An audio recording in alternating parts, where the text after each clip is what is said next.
कलयुग में सेवा नहीं रह जाएगी। न कोई मूर्ति की सेवा करेगा, न कोई मंदिर में सेवा करेगा, न कोई माता पिता की करेगा, न कोई गुरुजनों की करेगा। और रोड पे तड़पता हुआ कोई दिखेगा तो वहां कोई खड़ा भी नहीं होगा।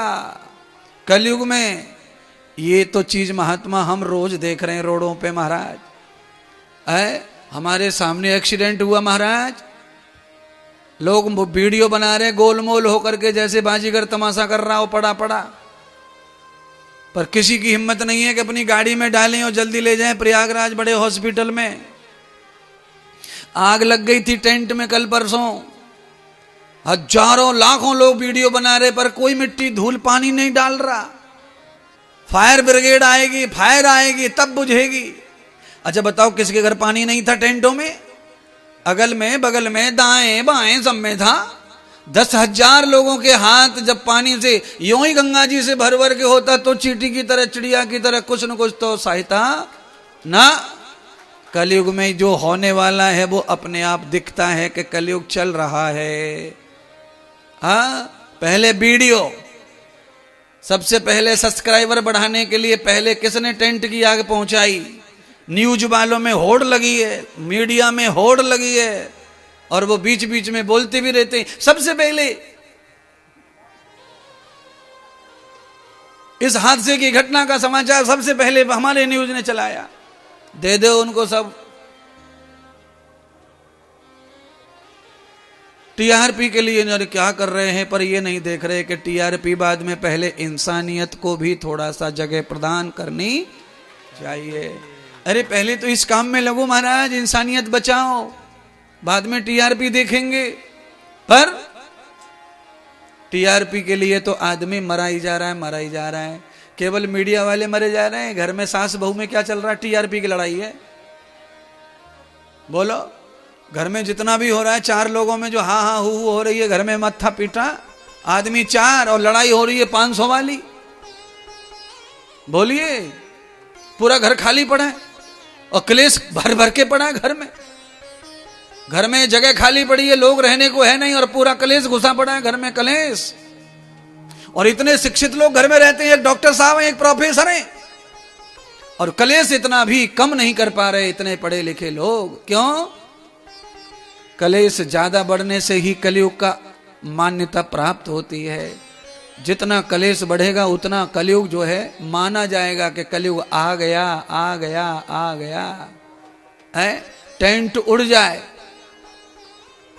खिड़कियां धाड़ धाड़ तोड़ने लगे दरवाजे, तो फिर क्या होता है? आदमी को फिर पता चलता आंधी आ गई, आंधी आ गई, आंधी आ गई, आंधी आ गई।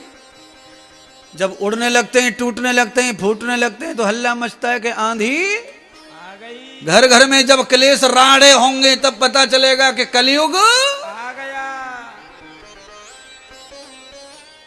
कलयुग आ गया। अच्छा बोलो, 2 लोगों पे अपनी अपनी टिकट रखी है जेब में।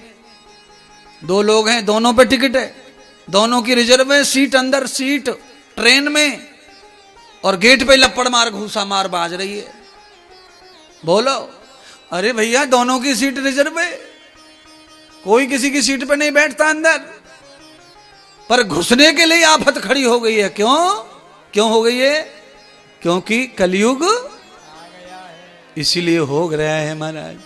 आदमी को सब पता है कि जगह मौजूद है, टिकट ले चुके हैं, सरकार ने आरक्षित कर दिया स्थान को, पर खिड़की पे ही दे धड़ाधड़, दे धड़ाधड़, दे दमादम हो रही है महाराज। दोनों की सीट खाली जा रही है महाराज, प्रयागराज से मथुरा तक दोनों एडमिट हैं, खोपड़े फोड़ लिए। बोलो, सीट के लिए लड़ रहे थे और दोनों सीट खाली, दोनों यहीं रह गए हॉस्पिटल में। फोन करके पेटीएम करवा रहे हैं डॉक्टर के लिए। हाँ, 500 रुपए तो थे, उसमें से 300 बचे तो उसके चाट पकौड़े खा लिए। और खोपड़े में टांके 25 आए हैं जो 1000 रुपए में लगने वाले नहीं थे। लंबा बिल बनाया, क्योंकि कुंभ चल रहा है ना इस समय, सबकी चांदी चल रही है प्रयागराज में। तो 1300 रुपए का होटल, 1300 रुपए का कमरा, 25,000 का उठ रहा है इस समय। रिक्शे वाला 1500 लेता है स्टेशन से कुंभ तक, और वैसे 30 रुपया की टिकट है वहां से यहां तक आने की। बोलो, 30 और कहां 1500, कितने गुने बनाऊं, कितना गुणा करूं, समझ में नहीं आ रहा, गणित भी फेल हो रहा है। आंधी के आम है, जितना थैला चौड़ा हो ले जाओ, सुबरन से कौन सा अचार डल लो इनको, आम के अचार न को, फटे फटाए आम है इनको तो बस सुखा सुखू के धर ले। तो इस समय आंधी के आम चल रहे हैं। प्रयागराज की धरती पे न जाने कहां कहां से लोग आ गए, बिजनेस लेकर अपना धंधा पानी सब कर रहे हैं। क्यों? जहां धर्म का मेला लगता है वहां सबका उद्धार होता है, चाहे कोई कुछ भी इच्छा से आ जाए। आप जो भी इच्छा लाएंगे वही हो जाएगा। आपको रुपया कमाने हैं तो रुपया भी यहां पे खूब कमाए जा रहे हैं। आपके पास में करने का तरीका बढ़िया हो जाए, कोई कमी नहीं है महाराज। सब भर भर के रुपया ला रहे हैं यहां, तो जो भी आ रहा है सबके पास रुपया है। कुछ बैग में धरे, कुछ सूटकेस में और कुछ जेब में, 3 जगह रखें, क्योंकि पता है एक चीज चोरी हो सके। होशियार खूब है सबरे हैं। और सुनो ना, कुंभ में जिस आइडिया से तुम आए हो वही आइडिया घर में भी रखो। पर घर में ऐसे मूर्ख हो जाते हैं कि सब जगह से कमा के लाएंगे 100 जगह से और एक ही अलमारी में ठूसते जाएंगे। जैसे ही हाथ लगा चोर का कि 1 मिनट में सब आया सबका। इसलिए घर में भी कम से कम 5-7 जगह पैसों को रखना, अलग अलग जगह रखना चाहिए। पुरानी अम्माओं से सीखो, अनपढ़ों से। ये ज्यादा पढ़ी लिखी हो गए ना, जब से सब मामला गड़बड़ हो गया है। और अनपढ़ों से सीखो रुपया कहां रखना चाहिए। हाँ, ये सही कह रहे हो राजेंद्र, राजेंद्र सही बता रहा है। कहां रखना चाहिए? जहां चोर ना पहुंच सके वहां रखना चाहिए। सबसे चोर पहले कहां पहुंचता है वो आप सब जानते, कहां पहुंचता है। सबसे पहले चोर अलमारी खकोड़ता है, फिर आप जिस बिस्तर पे सोते हैं उसके नीचे खकोड़ता है, उसे वहां भी पता रहता है, क्योंकि चोर पूरी तरह से ग्रस्ती है, उसको पूरा पता है। जहां चोर ना पहुंच सके वहां रख दो।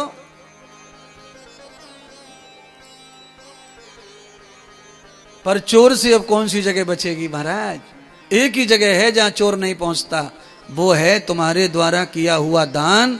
दान के पैसे को चोर चुरा सकता नहीं है महाराज। सब चुराया जा सकता है, प्रकृतम विद्या विभूषितम भूषणम युक्तानाम तथा। ना तो विद्या चुराई जा सकती है, और ना दान चुराया जा सकता है, और ना भक्ति चुराई जा सकती है। कोर्ट कचहरी बेटा कर देता है बाप के ऊपर पैसे के बारे में। बोलो, बेटा कोर्ट कचहरी कर देगा, बीवी पति पे कर देती है केस पैसे के चक्कर में। आज तक किसी बीवी ने ऐसा केस नहीं किया है कि मुझे आधो पति चाहिए, मुझे तो आधो माल चाहिए पति को। पति किसी भी कोने में जा, किसी के भी हो जा, मुझे तो माल इधर दे दे, तू इधर जा। बोलो, कोर्ट भी वही कहता है कि पति की आधी कमाई पत्नी की होगी। बताओ, इसीलिए मैं तुमसे कहता हूं कि कमाई भमाई पे तो सबका अधिकार हो जाता है। कोर्ट कचहरी भी लड़ाई लड़ जाती है, भजन में किसी का अधिकार नहीं है। ये अपना है, परमानेंट, जन्म जन्मों तक ये अपना ही रहता है। इसीलिए इसका नाम है परम धन। धन परम धन। सदगुरु सुखदेव राजा परीक्षित को कथा वर्णन कर रहे हैं। राजन, आज ऐसी स्थिति हो गई कि इंद्र की जो मां है, महर्षि कश्यप की जो पत्नी है, जिन्होंने इंद्र को जन्म दिया, उसका नाम अदिति है। अदिति, दिति, कृति, क्षति, कृणा, विष्टु, 13 पत्नियां हैं महर्षि कश्यप की। कितनी पत्नियां हैं? 13 में से एक पत्नी का इंद्र है। और पत्नियां हैं उनके भी दुष्ट पैदा हुए, किसी को देवता ही पैदा हुए, किसी को नालायक पैदा हुए। तो 2 पत्नियों की विशेष चर्चा कथा में होती है, एक दिति की और एक अदिति की। अदिति ने देवताओं को जन्म दिया और दिति ने दैत्यों को जन्म दिया। तो आज दिति को पता चला कि मेरे पुत्र अचानक गरीब और दुखी हो गए, तो वो दिति क्या करती है? अपने पतिदेव के पास गई, मेरे बच्चों का कुछ करो। आप कैसा अनदेखा कर रहे हैं मेरे बच्चों के बारे में? दिति के बच्चों ने सब ले लिया और मेरे बच्चों को कुछ नहीं रहा। महर्षि कश्यप ने सीधा कहा, देवी दिति के बच्चों ने लिया नहीं कुछ, मैंने और तुमने बैठ के जो दिया दिति के बच्चों को वही मिला है। तेरे बच्चों को जो मिला था वो भी मैंने ही दिया है, उसके बच्चों को भी मैंने दिया है। पर तेरे बच्चे पा करके भोग में लिप्त हो गए, कर्म भूल गए, यज्ञ भूल गए, सेवा भूल गए, धर्म भूल गए और कपट में पड़ गए, दूसरे की उन्नति से जलने लग गए, तो तेरे बच्चों का नाश हो गया। और दैत्य दिति के बच्चे गुरु सेवा करने लग गए, आज्ञा मानने लग गए, यज्ञ करने लग गए, दान करके खाने लग गए, तो वो उन्नति को प्राप्त हो गए। इसमें क्या बात है, जो करेगा सो। इसलिए हे देवी, मेरे पास में तुम्हारी औलाद के लिए अब कोई रक्षा सुरक्षा नहीं है, जाओ, मैं तो भजन कर रहा हूं और भजन करने के लिए ही मैंने संसार त्याग करके तेरी औलाद को, सब औलादों को दे दिया, तुमको दे दिया। माँ बेटे खाओ संसार, मुझे छोड़ो, मैं तो भजन में हूं और ये भजन किसी को बंटने वाला नहीं है, ये तो मेरा धन है, मैं चाहूं तो भी नहीं दे सकता तुम्हारे बच्चों के लिए। इसलिए हे देवी, इसमें से केवल इतना हो सकता है कि मेरे पास ज्ञान है, उस ज्ञान को तुम ले जाओ। ज्ञान बट सकता है पर भजन नहीं बटेगा महाराज। विद्या तदात विनयम पुनयम पुनत्व वेदाः वेदागतेन आत्मानम सब्रजतो व्रजतो भव। विद्या बट सकती है पर विद्या कभी कम होती नहीं है। विद्या हमेशा बांटने से बढ़ती है, ऐसा धन है ये विद्या धन। ज्ञान बांटने से बढ़ता है, ये ऐसा धन है। रुपया भी बांटने से बढ़ता है, वो भी घटता नहीं है। पर जिस समय अपन खर्च करते हैं तब तो खत्म होता है। गड्डी लुटाने लग गई तो गड्डी खत्म हो ही जाएगी, पर आज वो खत्म होती दिख रही है। जैसे मान लो आप ट्रैक्टर से खेत बुवाते हो और जब बुवाते हो तो मशीन में क्या करते हो, पूरा कट्टा उड़ेल देते हो गेहूं का, एक ढक्कन एक डिब्बे में डाल देते हो यूरिया डीएपी वगैरह, एक में गेहूं डाल देते हो, मशीन चलती रहती है, धीरे धीरे ढक्कन खाली होता जाता है, खाली होता जाता है। और खेत पूरा जब बो जाता है, पूरे खेत में बीज जब डाल दिया जाता है तो मशीन में फिर कहीं भी दाना दिखाई देता नहीं है। एक कट्टा डाल के आ गए, सारा बीज, किसान मशीन को देखता है कहीं रह तो नहीं गया, कहीं रह तो नहीं गया, हिला हिला के पूरा खेत में ठुकवा देता है, खाली कर देता है। और अगले 3 महीने के बाद में पूरा ट्रॉली ट्रैक्टर लेके जाता है, थ्रेसर से निकलवा के पूरा ट्रोला भर के लाता है।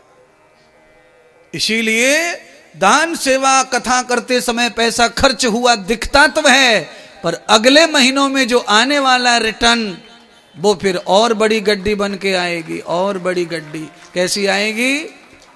50 यानी 50 रुपए की गड्डी। 50 की खाली हो गई, अगली बार में 5 के ऊपर 0 एक और बढ़ेगा, 500 की गड्डी हाथ में आएगी यों यों करने के लिए। ऐसे वृद्धि होती है धन की और धर्म की। खर्च तो सब जगह ही होता है। अदिति ने अपने पति से ज्ञान ले लिया कि कैसे मैं अपने बच्चों का उद्धार करूं। वो तो महागरीब हो गए और अपयश प्राप्त हो गया है बच्चों को। अच्छा बोलिए, इंद्र और कुबेर दोनों भिक्षा मांगे तो लोग कैसे हंसेंगे उनके ऊपर? क्या हो गया ये? टाटा रिलायंस वाले भिक्षा मांगने लग जाएं तो लोग क्या अचंभा करेंगे, हैरान हो जाएंगे महाराज। पर ये हो सकता है, अचंभा कुछ नहीं है, कभी भी कुछ भी हो सकता है। परमात्मा की लीला है। राई को पर्वत, पर्वत को राई बनाने में प्रभु को तनक देर नहीं लगती है।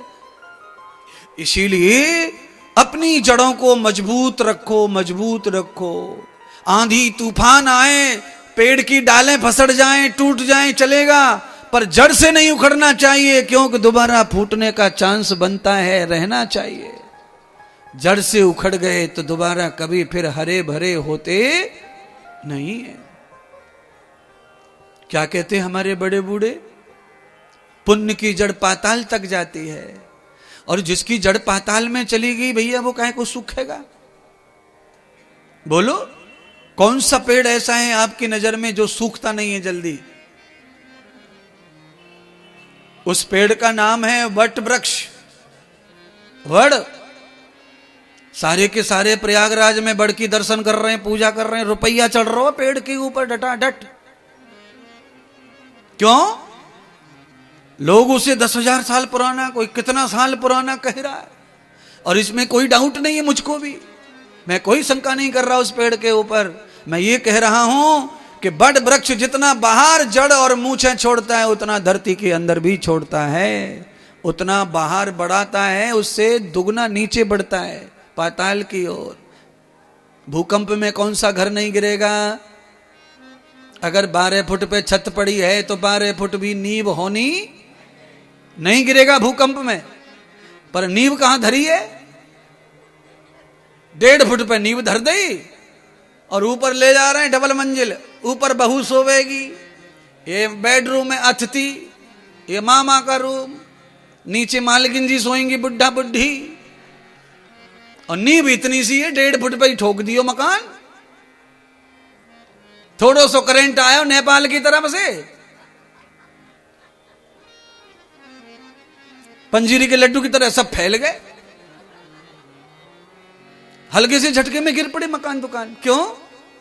12 फुट पे छत डालनी है तो एक छत 12 फुट नीचे भी होनी चाहिए। बड़ी बड़ी बिल्डिंगें बनती देखी होंगी आपने, तो पाताल में खोद करके एक लेंटर नीचे डालते हैं सरिया बिछा के, पूरे में सरिया बिछा के, उसको कहते हैं भूकंप विरोधी मकान। भूकंप को झेलने के लिए एक आरसीसी का लेंटर धरती में डाल करके 10 फुट मिट्टी में दबा देना चाहिए। पेड़ जितना गहरा गाड़ के लगाएंगे, पेड़ उतना जल्दी आंधी तूफान को, वायरस को, कीड़े मकोड़ों को झेलता है।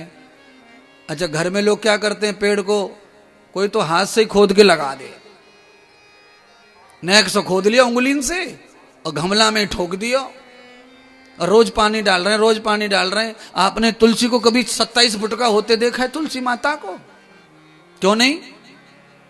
क्योंकि तुलसी माता जड़ नहीं बनाती है ज्यादा, बस वो इतनी सी जड़ बनावे, और इतनी सी जड़ में क्या करेंगी? वो वही रहेंगी बस। जितनी जड़ होती है उससे 3 गुना वृक्ष बड़ा होता है मात्र, ये ध्यान रखो आप। पपीते की जड़ ज्यादा से ज्यादा 3 फुट तक जाती है, तो पपीता कितना बड़ा होता है? 12-14 फुट का हो जाता है। उसके बाद बढ़ना बंद, जड़ें बंद तो बढ़ना, और 14 महीने के बाद में फल आ जाएंगे। फिर उसके बाद पपीता क्या करता है? पपीता ये कहता है कि मुझे उखाड़ के फेंको, अब हम किसी काम के नहीं हैं। और आम का पेड़ क्या कहता है? आम का पेड़ कहता है कि दादा मर जाओ, बेटा मर जाओ, पोता मर जाओ, पर हम नहीं जाएंगे, हम तुम्हारी 7 पीढ़ी को अचार देंगे, आम देंगे, फल देंगे।